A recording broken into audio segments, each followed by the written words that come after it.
विधवा बहू की शादी। रेखा 30 वर्ष की एक हाउसवाइफ है। रेखा के पति का नाम मनोज है। उसका एक मुन्ना नाम का छोटा बेटा भी है। रेखा काफी पढ़ी लिखी लड़की है। रेखा और मनोज को कॉलेज में ही एक दूसरे से प्यार हो गया था। पहले तो रेखा मनोज से शादी करने से मना कर रही थी, क्योंकि मनोज अपने माता पिता के साथ गांव में रहता है। वहीं रेखा एक शहरी लड़की है, पर आखिर में रेखा उससे शादी कर ही लेती है। मनोज का गांव काफी पिछड़ा हुआ है। गांव के लोग पुरानी प्रथाओं में विश्वास रखते हैं। रेखा ने गांव के माहौल में किसी तरह अपने आप को एडजस्ट कर लिया था। ऐसे ही हंसी खुशी कई साल बीत गए। रेखा, मेरा टिफिन पैक कर दो, मैं काम पर जा रहा हूँ। सुनिए जी, आप प्लीज आज बाहर मत जाइए। वो टीवी पर दिखा रहे हैं कि आज बाहर दंगे हो रहे हैं, कहीं आपको कुछ हो ना जाए। अरे तुम चिंता मत करो, मुझे कुछ नहीं होगा। अगर मैं काम पर नहीं गया तो घर का गुजारा कैसे होगा? और मुन्ना के लिए खिलौने भी तो लाने हैं। अरे बहू, क्यों मेरे बेटे को रोक रही हो? जाओ, जाकर घर के काम करो। पता नहीं माँ जी, न जाने क्यों मेरा दिल घबरा रहा है। तब मनोज रेखा की बात को अनसुनी करके वहां से चला जाता है। कुछ समय बाद मनोज जब सड़क से गुजर रहा था तो दंगा कर रहे लोगों ने उसे घेर लिया। देखो भाइयों, यह हमारी हड़ताल को तोड़कर यहाँ टहल रहा है। नहीं भाई साहब, मैं तो काम पर जा रहा हूँ। यहाँ तो हर हफ्ते लोग हड़ताल करते रहते हैं। अगर मैं हड़ताल के चक्कर में काम पर नहीं जाऊंगा तो मेरे घर का गुजारा कैसे होगा? अरे भाइयों, देखो तो, यह हमसे जबान लड़ाता है, इसे सबक सिखाना ही पड़ेगा।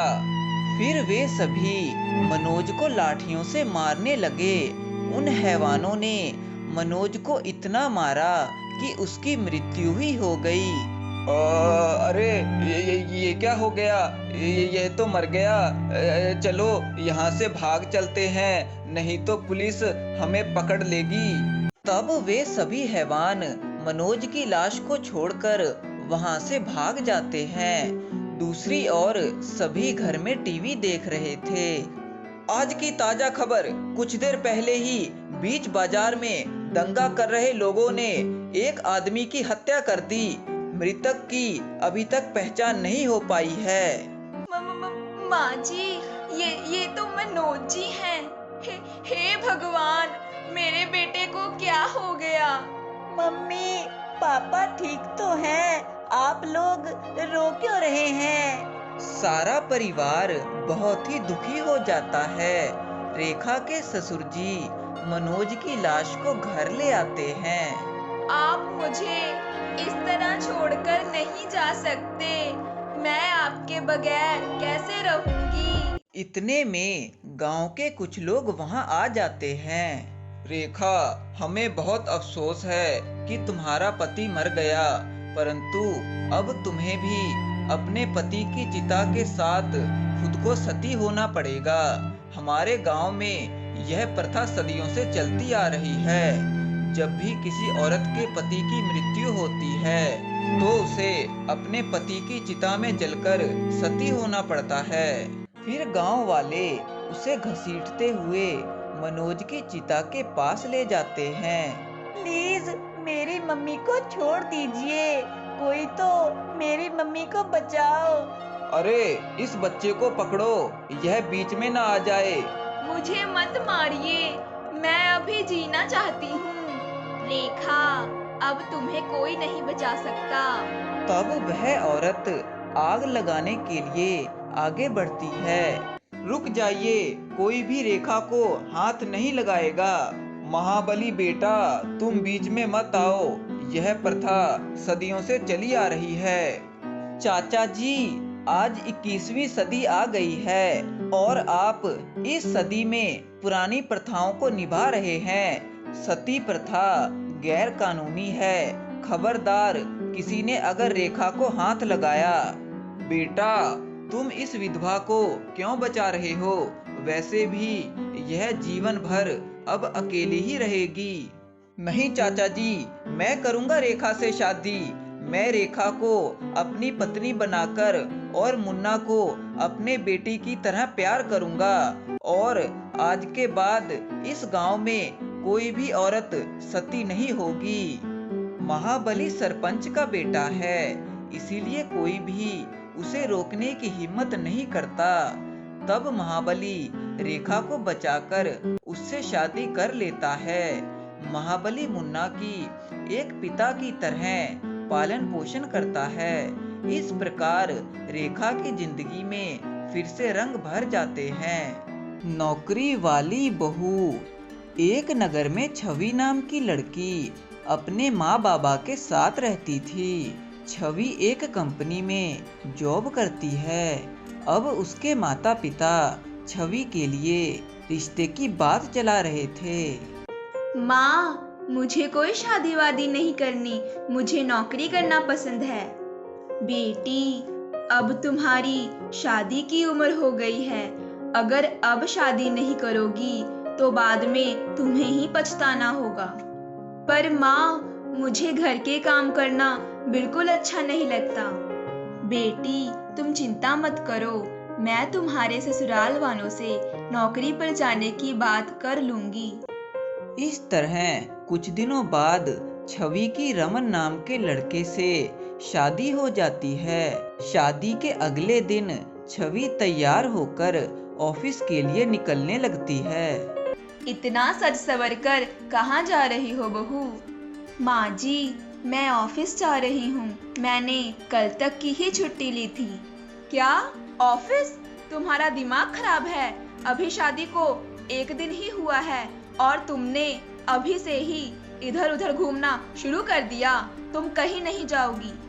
माँ जी, अगर मैं आज ऑफिस नहीं गई तो बॉस मुझे नौकरी से निकाल देंगे। बहू, तुम्हें एक बार में समझ नहीं आया? हमारे परिवार में घर की औरतें घर से बाहर नहीं जाती। औरतों को घर के काम करना ही शोभा देता है। आप लोगों की सोच कितनी छोटी है। आजकल की औरतें मर्दों के साथ कंधे से कंधा मिलाकर चलती हैं और आप औरतों को घर से बाहर नहीं जाने देते। छवि, तुम मेरे माता पिता से कैसे बात कर रही हो? और वे बिल्कुल सही कह रहे हैं। तुम्हें घर से बाहर जाने की क्या जरूरत है?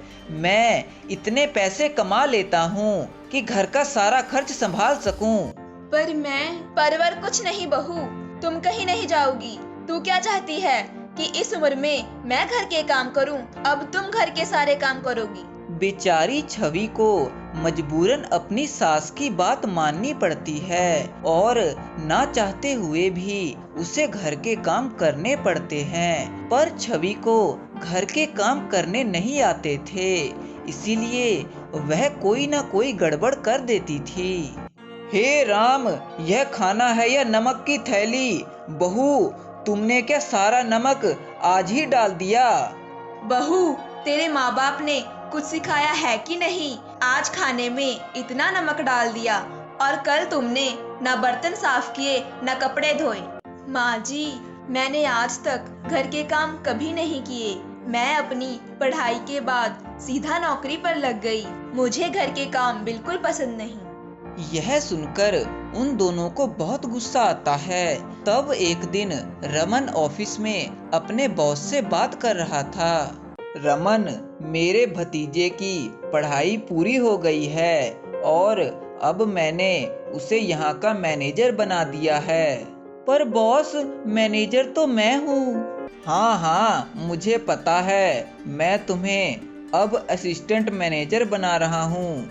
बॉस, आप सीधा ही कह दीजिए कि मुझे नौकरी से निकालना चाहते हैं। तब रमन गुस्से में वहाँ से चला जाता है और जब वह घर पहुँचता है तो रमन बेटा, आज दूध वाला पैसे मांग रहा था। हाँ ठीक है माँ, मैं पैसे दे दूंगा। सुनिए जी, घर में आटा खत्म हो गया है। आप बाजार से 10 किलो आटा ला देंगे? अरे बेटा, मेरी दवाइयाँ भी खत्म हो गई है, वो भी साथ ले आना। मैंने क्या पैसों का पेड़ लगा रखा है? ये ला दीजिए, ये ला दीजिए। मेरे पास कोई पैसा नहीं है, मुझे बॉस ने नौकरी से निकाल दिया। यह सुनकर सभी हैरान हो जाते हैं। इस तरह कुछ दिन बीत जाते हैं। रमन बहुत सी कंपनियों में इंटरव्यू देने जाता है, पर उसे कहीं भी नौकरी नहीं मिलती। अब रमन की सेविंग के पैसे भी खत्म हो गए थे। माँ जी, वो मैं कह रहा था कि मुझे कहीं नौकरी नहीं मिल रही, क्यों ना हम छवि को नौकरी करने को कहें। नहीं बेटा, लोग क्या कहेंगे कि हम बहू की कमाई खा रहे हैं। नहीं, ऐसा नहीं हो सकता। तुम कोई भी काम करो, पर बहू नौकरी नहीं करेगी। तभी वहाँ पर छवि आ जाती है। माँ जी, कल बिजली का बिल भरने की आखिरी तारीख है, नहीं तो वे हमारे घर की बिजली काट देंगे। छवि, वो मैं तुमसे कुछ कुछ कहना चाहता हूँ कि तुम दोबारा। क्या हुआ? आप हिचकिचा क्यों रहे हैं? बहू, तुम जानती ही हो कि अभी घर की हालत कैसी है और रमन को नई नौकरी भी नहीं मिल रही। क्या तुम दोबारा नौकरी पर जाओगी? क्या सच में माँ जी, मैं नौकरी पर जा सकती हूँ? हाँ बहू, मुझे माफ कर दो। अब मुझे समझ आ गया है कि पहले की बात और थी, पर अब सभी को काम करना पड़ता है, चाहे वो औरत हो या आदमी, तभी गुजारा चलता है। यह सुनकर छवि बहुत ही खुश हो जाती है। इस तरह छवि खुशी से दोबारा नौकरी पर जाने लगती है।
अगर आपको हमारी कहानी पसंद आई है तो हमारे चैनल को सब्सक्राइब करें और हमारी वीडियो को लाइक एंड शेयर करें।